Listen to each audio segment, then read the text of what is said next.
रात का समय था।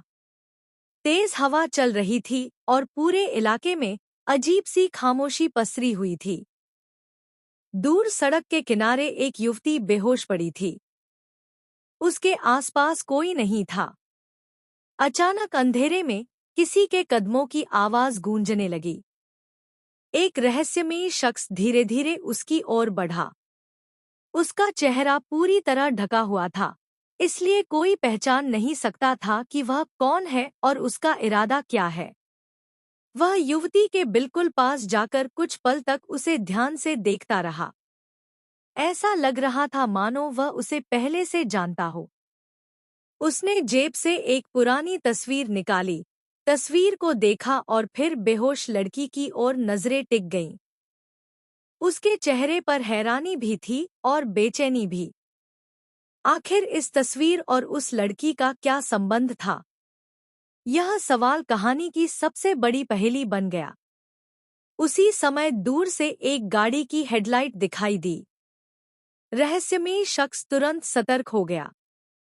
उसने चारों तरफ देखा और जल्दी से पास की झाड़ियों में छिप गया। गाड़ी वहां से गुजर गई, लेकिन किसी की नजर उस बेहोश लड़की पर नहीं पड़ी। कुछ ही सेकंड बाद वह फिर बाहर आया और लड़की की नब्ज जांचने लगा। उसे एहसास हुआ कि लड़की अभी जिंदा है, लेकिन उसकी हालत लगातार बिगड़ रही है। अचानक लड़की के हाथ से एक छोटा सा लॉकेट नीचे गिरा। रहस्यमयी शख्स ने जैसे ही उसे उठाया, उसके चेहरे का रंग बदल गया। वह लॉकेट उसके लिए किसी बड़े राज की चाबी था। उसने धीमी आवाज में कहा, तो यह सच है। इतने सालों बाद भी यह निशानी उसके पास कैसे पहुंची? उसकी बात सुनकर साफ था कि यह मामला साधारण नहीं था। कुछ ही देर बाद वहां दो अजनबी लोग पहुंच गए। वे किसी को ढूंढ रहे थे। उनकी बातें सुनकर लगा कि वे उसी लड़की के पीछे हैं। रहस्यमयी शख्स समझ गया कि अगर उसने देर की, तो लड़की की जान खतरे में पड़ सकती है। उसने बिना समय गंवाए लड़की को उठाया और उसे सुरक्षित जगह ले जाने का फैसला किया। रास्ते भर उसके मन में कई सवाल घूमते रहे। आखिर यह लड़की कौन है? उसके दुश्मन कौन हैं?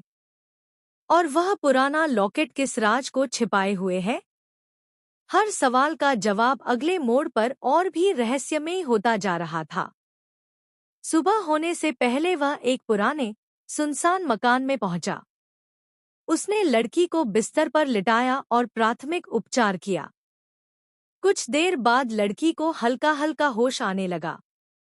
उसने आंखें खोली, लेकिन उसे कुछ भी याद नहीं था। उसने घबराकर पूछा,